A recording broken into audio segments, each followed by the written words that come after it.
Hello दोस्तों, स्वागत है आपका फिर से एक बार हमारे यूट्यूब चैनल पर। और आज हम पढ़ने वाले हैं प्रेजेंट कंटिन्यूअस टेंस, जिसको हम बहुत अच्छे से समझने वाले हैं। तो प्रेजेंट कंटिन्यूअस टेंस की सबसे पहले हम यहाँ पहचान देखेंगे, पहचान क्या होती है, और फिर उसके बाद हम सारे नियम जानने वाले हैं। तो शुरू करते हैं आज का वीडियो। तो यहाँ पर देख सकते हैं पहचान, क्रिया के अंत में यानी क्रिया प्लस रहा है, रही है, रहे हैं आदि शब्द आते हैं। यानी कि इस तरह के शब्द आपको देखने के मिलेंगे इस सेंटेंस में। यानी कि इस जो टेंस के वाक्य होंगे उनमें आपको क्रिया के साथ रहा है, रही है लग रहे होंगे। और इसमें जो कार्य होता है, कार्य ना तो पूर्ण होने के बारे में कुछ पता होता है और ना ही यह पता होता है कि कार्य शुरू कब हुआ। बस इसमें क्या है, लगातार कार्य चलता रहता है, इसकी यही पहचान होती है। और इसमें जो हेल्पिंग वर्ब्स लगती हैं वो हैं इज या फिर एम या फिर आर। अब इज एम आर किसके साथ लगती हैं और किस तरह से यूज होती हैं ये जान लेते हैं। और इन तीनों के साथ ही क्या लगती है, वर्ब की फर्स्ट फॉर्म प्लस आईएनजी, या फिर कह सकते हैं प्रेजेंट पार्टिसिपल का प्रयोग हम इसमें सभी कर्ताओं के साथ करते हैं।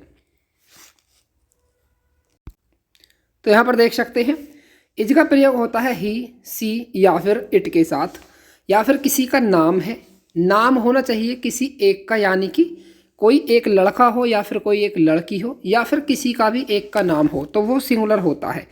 और उसके बाद है कोई भी सिंगुलर आए, किसी भी तरह का कोई सिंगुलर है तो उसके साथ भी हम इज का प्रयोग करते हैं। उसके बाद है एम, और एम का प्रयोग किया जाता है हमेशा प्रेजेंट कंटिन्यूअस टेंस में आई के साथ। उसके बाद है आर, आर का प्रयोग यू, वी, दे या फिर किसी भी तरह का कोई प्लुरल है, जैसे कि दो नाम एक साथ जुड़े हुए हैं राम एंड श्याम, या फिर किसी भी तरह का आप देख सकते हैं कोई भी प्लुरल सब्जेक्ट है तो उसके साथ हम आर का प्रयोग ही हमेशा करते हैं। और जैसा कि आप जानते हैं हर टेंस में हम 4 सेंटेंस पढ़ते हैं, 4 प्रकार के सेंटेंस।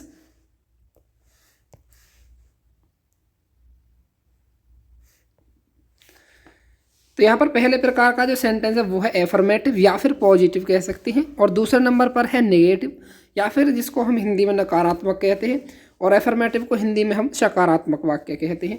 उसके बाद है तीसरे नंबर पर इंटेरोगेटिव फर्स्ट टाइप, और चौथे नंबर पर है इंटेरोगेटिव सेकंड टाइप। तो इन 4 प्रकार के सेंटेंस को हम क्या है हर टेंस में देखते हैं, और इन्हें हमें क्या है हर टेंस में पढ़ना है। तो सबसे पहले हम शुरू करेंगे एफर्मेटिव सेंटेंस से, और एफर्मेटिव सेंटेंस में किन नियम का प्रयोग किया जाता है, किस तरह से हम सेंटेंस को ट्रांसलेट कर सकते हैं, सारा कुछ देखते हैं।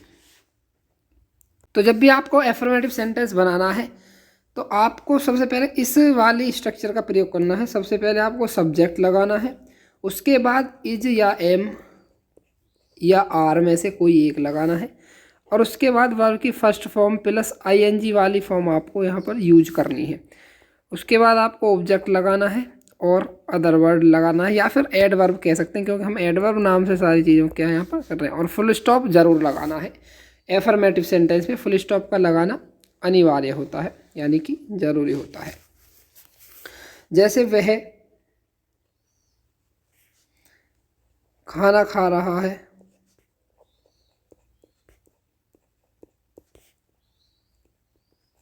इस तरह का कोई सेंटेंस आपको देखने को मिल सकता है। तो यहाँ पर खा के बाद रहा है आ रहा है, तो हमने सेंटेंस को पहचान लिया है कि किस टेंस का वाक्य है, यानी कि प्रेजेंट कंटिन्यूअस टेंस का ये वाक्य है। और हम इसको किस तरह से ट्रांसलेट करेंगे, वह के साथ हमें क्या करना है, इज का प्रयोग करना, क्योंकि वह का मतलब होता है ही, और अभी हमने नियम पढ़ा है कि ही, सी, इट या फिर किसी सिंगुलर या फिर किसी के नाम के साथ हम इज का प्रयोग करते हैं। तो सबसे पहले इसको ट्रांसलेट करने के लिए ही लगाएंगे, और फिर इनमें से क्या है इज एम आर में से हम क्या लेंगे, इज लेंगे, क्योंकि ये सिंगुलर सब्जेक्ट है। उसके बाद है यहाँ पर वर्ब, वर्ब का मतलब होता है यहाँ पर क्या है, खाने का काम किया जा रहा है तो ईट हो जाएगा, और इसमें हमें आईएनजी और लगाना है तो आईएनजी आप यहाँ पर लगा दीजिए।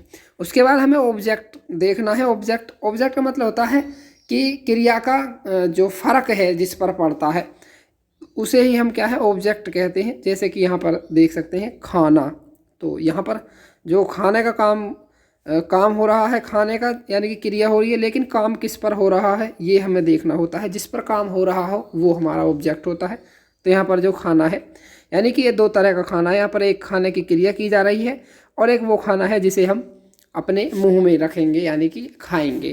तो इसका मतलब होता है फूड। इस तरह से क्या है हम सेंटेंस को ट्रांसलेट कर सकते हैं। ही इज़ ईटिंग फूड, या फिर आप यहाँ पर द फूड भी लगा सकते हैं। यहाँ पर द आर्टिकल का प्रयोग भी आप कर सकते हैं। उसके बाद और एक एग्जाम्पल देख लेते हैं। नेक्स्ट सेंटेंस है यहाँ पर, मैं आज बच्चों को पढ़ा रहा हूँ। मैं आज बच्चों को पढ़ा रहा हूँ। तो यहाँ पर मैं शब्द आया है, तो मैं के साथ हमेशा क्या करते हैं, एम का यूज करते हैं, यानी कि आई के साथ हम एम का यूज करते हैं। तो इसे किस तरह से बनाएंगे, आई एम, और पढ़ा रहा हूँ का यहाँ पर पढ़ाने का कार्य हो रहा है, तो पढ़ाने का होता है टीच, और आई एन जी हमें लगाना ही है, तो टीचिंग हो जाएगा, आई एम टीचिंग। और यहाँ पर आया है बच्चों, हमेशा याद रखना एक होता है चाइल्ड और एक होता है चिल्ड्रन। बहुत से लोग क्या है, चिल्ड्रन में चिल्ड्रंस लगा देते हैं, जो कि गलत माना जाता है, क्योंकि चाइल्ड का बहुवचन ही है चिल्ड्रन। तो बच्चों के लिए हमें चिल्ड्रन यूज करना है, और अगर एक बच्चे की बात हो रही है तो हम चाइल्ड का यूज करेंगे।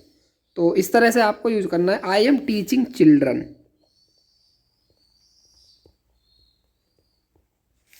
और यहाँ पर शब्द आया है आज, तो इसका मतलब है टुडे,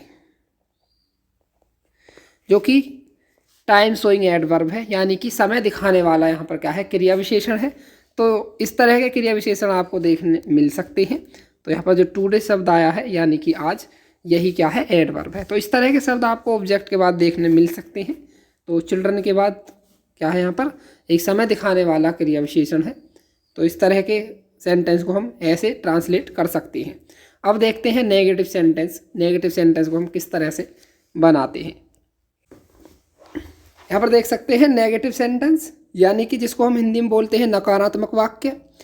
और इसको बनाने का जो नियम है वो इस तरह से है। सबसे पहले आप सब्जेक्ट लगाएंगे। सब्जेक्ट लगाने के बाद आपको इज या एम या आर, उसके बाद आपको तुरंत नॉट लगाना होगा, क्योंकि यहाँ नेगेटिव सेंटेंस है तो यहाँ पर नहीं शब्द देखने को आपको मिलेगा। तो उसके लिए हमें नॉट का प्रयोग करना है। उसके बाद हमें वर्ब की फर्स्ट फॉर्म प्लस आईएनजी वाली फॉर्म क्या है, यहाँ पर यूज करनी है। उसके बाद ऑब्जेक्ट लगाना है, और ऑब्जेक्ट के बाद आपको क्या है, एडवर्ब यहाँ पर यूज करना है। तो इस स्ट्रक्चर के आधार पर ही क्या है, आप सेंटेंस को ट्रांसलेट कर सकते हैं। अब देख लेते हैं इसमें जो सेंटेंस आपको देखने मिलेंगे वो किस तरह के मिल सकते हैं। जैसे यहाँ पर मेरा भाई, तो मेरा भाई आगरा से नहीं आ रहा है। यहाँ पर आ क्रिया हो रही है आने की, और जो रहा है ये पहचान है प्रेजेंट कंटिन्यूअस टेंस की। तो यहाँ पर आया है नहीं शब्द, और यहाँ पर मेरा भाई, यहाँ पर मैं और मेरा भाई दो की बात नहीं हुई है, यहाँ पर सिर्फ एक की बात हुई है, यानी कि मेरा भाई, तो हम इसे सिंगुलर ही मानेंगे। तो मेरा भाई का मतलब है माई ब्रदर, और माई ब्रदर है तो एक वचन है, और एक वचन के कर्ताओं के साथ हमेशा हम क्या है, इज लगाएंगे, इज नॉट। स्ट्रक्चर के हिसाब से देख सकते हैं, माई ब्रदर सब्जेक्ट हो गया, उसके बाद हमें इज एम आर में से कोई लेना है, और उसके बाद हमें नॉट लेना है। तो हमने यहाँ पर नॉट लगा दिया है। अब हमें वर्ब की फर्स्ट फॉर्म प्लस आईएनजी वाली फॉर्म लेनी है, यानी कि गो होता है फॉर्म फर्स्ट फॉर्म, और फर्स्ट फॉर्म में आईएनजी लगाएंगे तो गोइंग हो जाएगा। उसके बाद आगरा से है, यहाँ पर से लगा लेना, आगरा से नहीं आ रहा है। तो यहाँ पर अब जो लगाएंगे हम गोइंग के बाद, यहाँ पर प्रीपोजिशन आती है वैसे सबसे पहले, और फ्रॉम लगाएंगे। फ्रॉम है से का, तो my brother is not coming from, और आ कहाँ से नहीं रहा है, आगरा से। तो अब यहाँ पर आप क्या है, आगरा लिख देंगे और फुल स्टॉप लगा देंगे, क्योंकि फुल स्टॉप लगाना अनिवार्य होता है। इसी से पता चलता है कि हमारा जो सेंटेंस है वो ट्रांसलेट हो चुका है। अगर आप फुल स्टॉप नहीं लगाते हैं तो सेंटेंस को गलत मान लिया जाता है, और उससे ऐसा प्रदर्शित होता है कि इससे आगे भी कोई सेंटेंस अभी बाकी है। तो फुल स्टॉप का लगाना अनिवार्य होता है। और एग्जाम्पल ले लेते हैं। जैसे एक उदाहरण लेते हैं, वह झूठ नहीं बोल रही है। अब यहाँ पर रही है आया है, तो आप समझ गए होंगे कि वह किसी लड़की के लिए प्रयोग में लाया गया है। तो इसी से हम पहचान सकते हैं जेंडर को भी कि वो लड़का के लिए है या फिर लड़की के लिए है। यहाँ पर अगर रहा होता तो लड़के के लिए होता, और अगर यहाँ पर रही है तो ये लड़की के लिए ही कहा गया है। अब बात करते हैं इस सेंटेंस को ट्रांसलेट कैसे करें। वह यानी कि सी, और सी के साथ हम इज का प्रयोग करते हैं तो इज, और नहीं के लिए अब हमें यहाँ पर नॉट का ही प्रयोग करना पड़ेगा। और झूठ बोलना पूरा क्या है, एक वर्ब है। यहाँ पर देखो आधा वर्ब इधर है और आधा इधर है। देखिए ये पूरा जो है अगर हम इसे जोड़कर देखें तो झूठ बोलना एक ही शब्द है, एक ही क्रिया है। तो इसकी अंग्रेजी होती है टेल, ए लाई होता है, लेकिन हम यहाँ पर ing लगाएंगे तो टेलिंग ए लाई हो जाएगा, और यहाँ पर फुल स्टॉप आप लगा देंगे। तो वह झूठ नहीं बोल रही है, सी इज़ नॉट टेलिंग ए लाई। तो इस प्रकार से क्या है आप सेंटेंस को ट्रांसलेट कर सकते हैं। अब बात करते हैं इंटेरोगेटिव सेंटेंस की कि इंटेरोगेटिव सेंटेंस को हम किस तरह से बना सकते हैं। तो यहाँ पर देख सकते हैं हमने एक चार्ट यहाँ पर बनाई है इंटेरोगेटिव सेंटेंस, और इंटेरोगेटिव सेंटेंस को दो पार्ट्स में क्या है डिवाइड किया है, फर्स्ट टाइप और सेकंड टाइप। जैसा कि मैं हर टेंस में इसी तरह से बताता हूँ। फर्स्ट टाइप की पहचान होती है ये वाक्य क्या से शुरू होते हैं हिंदी में, और क्वेश्चन मार्क इनके लास्ट में आपको दिखाई देता है। उसके बाद सेकंड टाइप को किस तरह से पहचानते हैं, कुछ शब्द आपको शुरू में मिलेंगे और बीच में क्वेश्चन वर्ड मिलेगा, और उसके बाद लास्ट में कुछ शब्दों के बाद क्वेश्चन मार्क आपको देखने के लिए मिलेगा। तो हम पहचान लेंगे कि ये प्रेजेंट कंटिन्यूअस टेंस है। हम देखो दोस्तों ज़्यादा इसमें लिखवाते नहीं है, ज़्यादा चीज़ों को नहीं कराते हैं, पूरी डेफिनेशन लिखवाओ या इस तरह का काम। हम सीधा क्या है स्ट्रक्चर बताते हैं और सीधा समझाते हैं अच्छे से, क्योंकि कॉफ़ी भरने से कुछ नहीं होता है, समझने से ज़्यादा चीज़ें क्या है होती हैं। तो अच्छा होगा कि समझ कर चीज़ों को किया जाए। अब यहाँ पर किस तरह से हम सेंटेंस को बना सकते हैं, सबसे पहले हम फर्स्ट टाइप पर बात करेंगे। तो फर्स्ट टाइप को क्या है हम यहाँ पर देख लेते हैं। तो first type interrogative first type हम देख रहे हैं। तो हिंदी में अगर बात करें तो ये क्या से शुरू होगा और क्वेश्चन मार्क पर क्या है ये ख़त्म होगा। यहीं से हम इसको पहचानते हैं कि यह इंटरोगेटिव फर्स्ट टाइप सेंटेंस है। यहाँ पर क्या शब्द आया है, क्या की अगर हम अंग्रेजी देखें तो व्हाट होता है, लेकिन हम यहाँ पर इसकी अंग्रेजी यूज नहीं करते हैं। यहाँ पर हम यूज करते हैं हेल्पिंग वर्ब का। जिस सेंटेंस में या जिस टेंस में जो हेल्पिंग वर्ब यूज होती है वहाँ पर हम उसी टेंस की उसी हेल्पिंग वर्ब का यूज करते हैं। उससे ज़्यादा हम क्या है वहाँ पर व्हाट का प्रयोग नहीं करते हैं क्या शब्द के लिए। इसकी जो स्ट्रक्चर है वो होगी, जैसे हम यहाँ प्रेजेंट कंटिन्यूअस टेंस पढ़ रहे हैं तो इज, एम या फिर आर में से कोई एक लगाएंगे। उसके बाद इनके हिसाब से जो भी सब्जेक्ट होगा वो सब्जेक्ट लगाएंगे, और उसके बाद हम वर्ब की फर्स्ट फॉर्म में ing, यानी कि फर्स्ट फॉर्म में ing का मतलब है कि प्रेजेंट पार्टिसिपल लगाएंगे या फिर ing वाली फॉर्म लगाएंगे।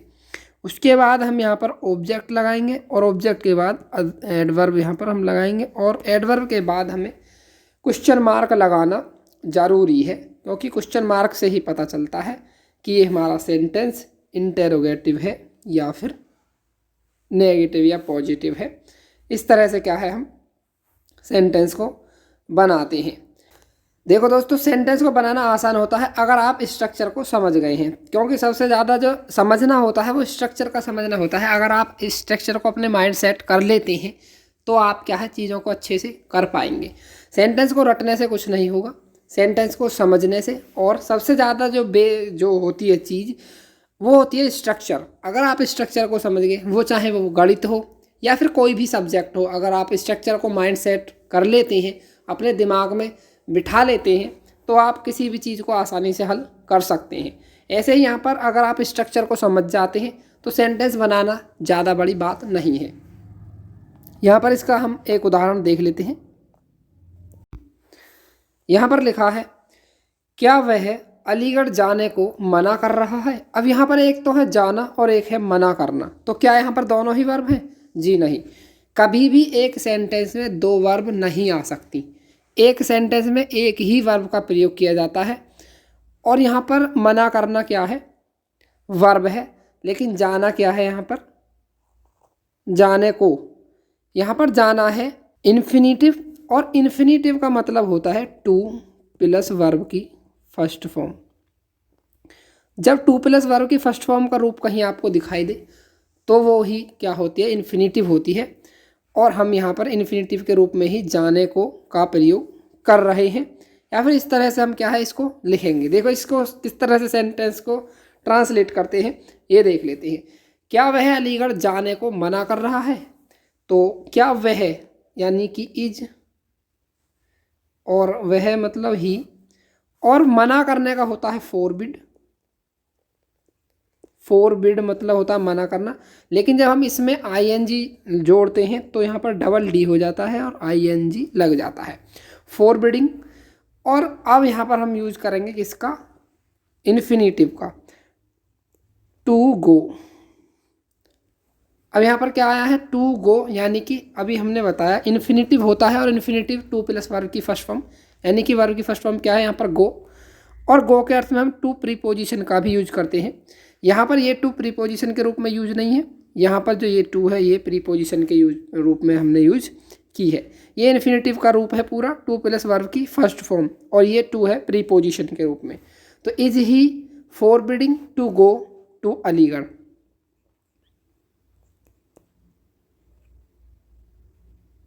और यहाँ पर क्वेश्चन मार्क हमें लगाना ही होगा, क्योंकि क्वेश्चन मार्क से ही पता चलता है कि हमारा सेंटेंस इंटेरोगेटिव है, यानी कि इंटेरोगेटिव फर्स्ट टाइप यहाँ पर अभी पढ़ रहे हैं, तो इंटेरोगेटिव फर्स्ट टाइप है। इस तरह से आप किसी भी सेंटेंस को ट्रांसलेट आसानी से कर सकते हैं। तो आज हमने पढ़ा है पॉजिटिव सेंटेंस, नेगेटिव सेंटेंस और इंटेरोगेटिव फर्स्ट टाइप सेंटेंस। अभी देख लेते हैं हम इंटेरोगेटिव सेकंड टाइप। ये है इंटेरोगेटिव सेकंड टाइप, और यहाँ पर देख सकते हैं तुम क्या कर रहे हो। जैसा कि हमने पहचान में बताया है कि कुछ शब्द शुरू में होंगे, कुछ शब्द लास्ट में होंगे, और बीच में होगा क्वेश्चन वर्ड। तो यहाँ पर बीच में ही दिया गया है क्वेश्चन वर्ड। और जो फर्स्ट टाइप है हमने यहाँ पर देखा था कि जो क्या लगा हुआ है वो शुरू में है। यहाँ पर कोई भी क्वेश्चन वर्ड हो सकता है, लेकिन फर्स्ट टाइप में आपको क्या ही मिलेगा। यहाँ पर ऐसा नहीं है कि आपको क्या ही मिलेगा, बीच में भी आपको कितने ही क्वेश्चन वर्ड, कोई भी क्वेश्चन वर्ड मिल सकता है देखने को। तो आप पहचान जाएंगे कि ये second type of interrogative sentence है। तो इसका जो स्ट्रक्चर है वो इस तरह से होगा। सबसे पहले आपको लगाना है यहाँ पर क्वेश्चन वर्ड, फिर उसके बाद आपको इज एम आर में से कोई एक लगाना है, और इसके बाद सब्जेक्ट का प्रयोग आप करेंगे। इसके बाद वर्ब की first form plus ING, object और एडवर्ब, और उसके बाद यहाँ पर आपको क्वेश्चन मार्क लगा देना है। क्वेश्चन मार्क लगाना ज़रूरी होता है, क्योंकि इसी से हमें पता चलता है कि हमारा जो सेंटेंस है वो इंटेरोगेटिव है। तो यहाँ पर हम पढ़ रहे हैं इंटेरोगेटिव ऑफ सेकंड टाइप। यहाँ पर आया है शब्द क्या, तो क्या की अंग्रेजी होती है व्हाट, क्योंकि हमें यहाँ पर इसी की अंग्रेजी लगानी होगी, क्योंकि ये है second type of interrogative sentence. अब यहाँ पर व्हाट के बाद इज एम आर में से कोई एक लगाना है। अब हम इनमें से क्या लगाएं, हमें ये समझ नहीं आ रहा है। तो यहाँ पर देखेंगे आप, यहाँ पर जो सब्जेक्ट है वो है तुम, और तुम होता है हमेशा बहुवचन के रूप में प्रयोग। तो व्हाट आर, और बहुवचन के साथ हम आर का यूज करते हैं, तो आर लगाएंगे, और उसके बाद सब्जेक्ट लगाएंगे। सब्जेक्ट है हमारा यू, यानी कि तुम, तो यू। और डू का मतलब होता है करना, यहाँ पर कर वर्ब है, और आईएनजी हमें इसमें लगाना ही है, तो ING doing, what are you doing. उसके बाद ना तो हमें यहाँ पर ऑब्जेक्ट दिया हुआ है कोई भी, ना ही एडवर्ब दिया हुआ है, क्योंकि जो व्हाट है वो खुद एक ऑब्जेक्ट का कार्य करता है। ये मैं आपको एक स्पेशल वीडियो लेकर आऊँगा क्वेश्चन वर्ड के लिए, उसमें आपको मैं सारी चीज़ें समझाऊँगा। हर क्वेश्चन वर्ड का अलग अलग फॉर्म में प्रयोग होता है, अलग तरीके से हर एक क्वेश्चन वर्ड में कोई ना कोई खासियत होती है। सारा कुछ उस वीडियो में मैं आपको बताऊंगा, तो वो वीडियो देखना आप ना भूलें। एक और सेंटेंस यहाँ पर हम इसका देख लेते हैं। यहाँ पर सेंटेंस है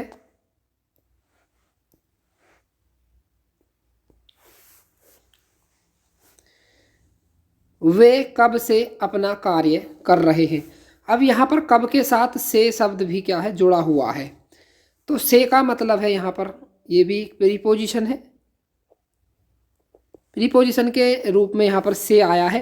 क्योंकि अगर किसी क्वेश्चन वर्ड के साथ कोई और भी शब्द लगा हुआ है तो वो भी क्या है, एक अपने आप में एक विशेष शब्द बन जाता है, विशेष क्वेश्चन वर्ड बन जाता है। तो यहाँ पर लिखा हुआ है कब से, वे कब से अपना कार्य कर रहे हैं। तो यहाँ पर जो कब से की अंग्रेजी सबसे पहले हमें वही लगानी होगी। तो कब से की अंग्रेजी होती है सिंस वेन, सिंस वेन।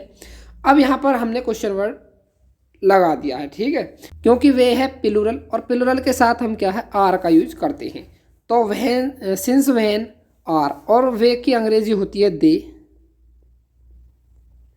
और करने की अंग्रेजी होती है डूइंग, यानी कर रहे हैं तो डूइंग लगाना पड़ेगा, वैसे तो डू होता है करने का मतलब।